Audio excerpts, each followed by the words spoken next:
There were lots of other states that had done this before. New York could have looked at those examples. In particular, in California, where marijuana has been legal for a number of years, they've had a problem displacing the black market, largely because of very burdensome regulations, including local bans that are allowed under state law and high taxes. And so, even though they've been doing this for quite a while, the black market still accounts for something like two-thirds to three-quarters of the marijuana market in California.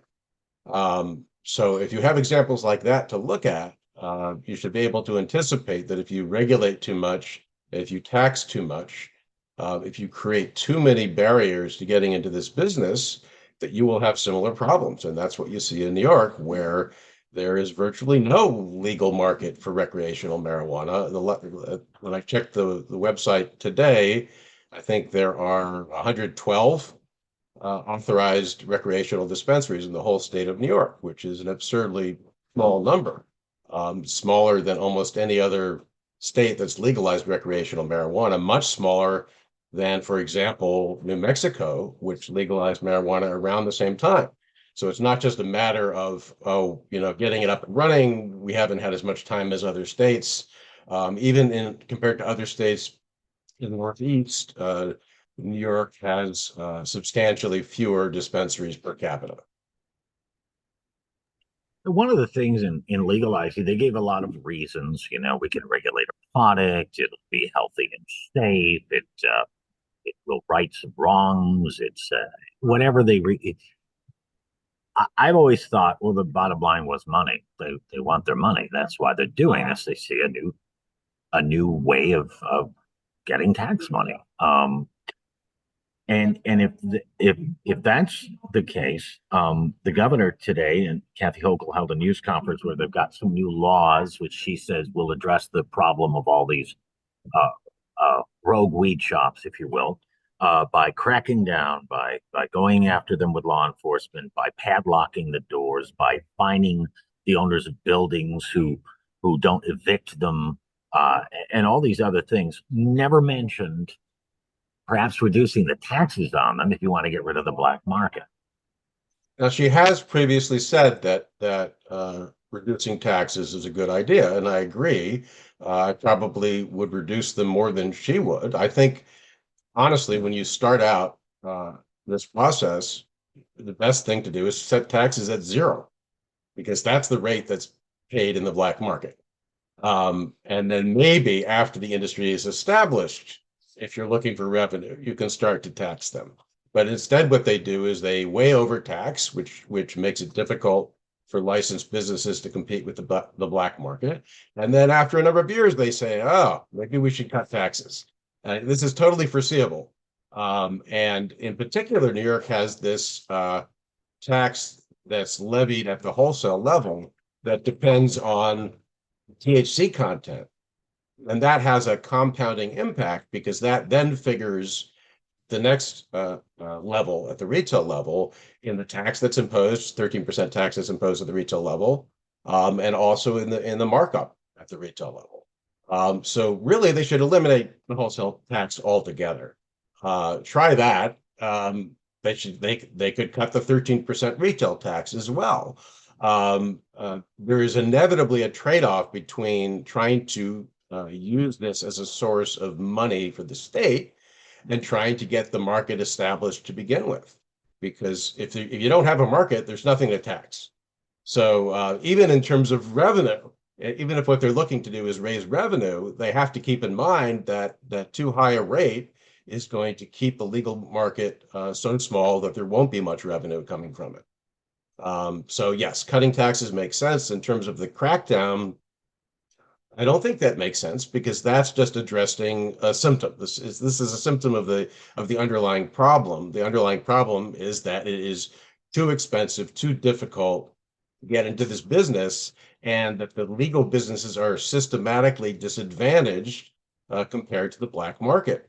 If you respond by not by correcting those problems, by reducing the taxes and regulations, but by cracking down on the unlicensed businesses, then you're basically starting the war on weed again, and that was supposed to be over. If you're gonna go after these people and punish them because they're filling this huge supply gap that was left by the state's incompetence, that doesn't seem fair to me.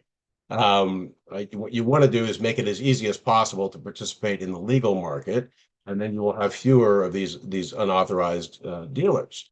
Uh, and it was completely predictable that if a state first says it's legal to use marijuana, but then provides no way to get it legally, right? Initially, there was no way. You couldn't grow it on they don't authorize home cultivations. You couldn't grow your own.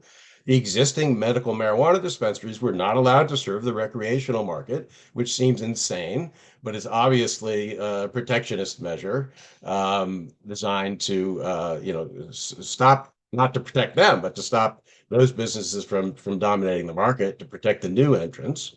They established this very complicated and painfully slow process for getting licensed, where you had particular preferences for certain categories of people, including people who had been harmed by the war on marijuana.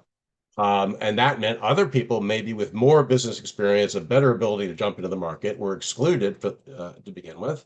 That prompted lawsuits that further delayed the whole process. So it's not, I mean, I saw a New York Times reporter say that state legislators did not anticipate that all of these illegal businesses would crop up. What did they think would happen if you tell people, okay, it's fine for you to use, marijuana recreationally, but you provide no way to legally obtain it.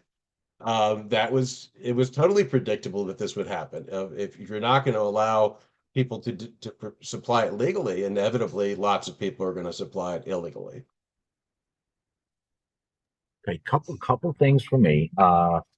What one was I want to go back to your remark about you know, how about you try it without uh, taxes or without a heavy tax to get people accustomed, get customers accustomed, and businesses able to stay in business for a while until we establish things. Has any state actually done that? Yeah, I mean, other states have substantially lower taxes. Other states, not California, but Colorado, Oregon, I assume New Mexico, although I haven't looked at estimates for how much of the market there is accounted for by unlicensed dealers, but they have like, I think it's 48 dispensaries per 100,000 people. That's a lot of dispensaries. So, and as I said, they're relatively recent. They started this around the same time as New York. And so other states have had more success, and it has to do with keeping the taxes relatively low and keeping the barriers to entry relatively low. You want people who are able to run these businesses to be able to do so as quickly as possible, instead of delaying it for years. So yeah, I don't think it's impossible to do that. Some states have done a good job. Washington actually, even though it has relatively high taxes, the estimates are that most of their market is legal now, as compared to California, where it isn't. And one last thing for me, and it gets to your remark about being able to grow your own. When this whole thing was formulated, I was talking to various state assemblymen and senators, and in the early stages, they thought that probably there would be an inclusion there. If you could grow your own tomatoes, if something is now legal, and you grow your own tomatoes and give them away to friends or enjoy them yourselves if you want to, as long as you're not selling it, they all mostly assumed, yeah, there probably would be a provision for people to grow their own. That did not happen in New York State, as far as I know. Uh, do any states allow that to happen?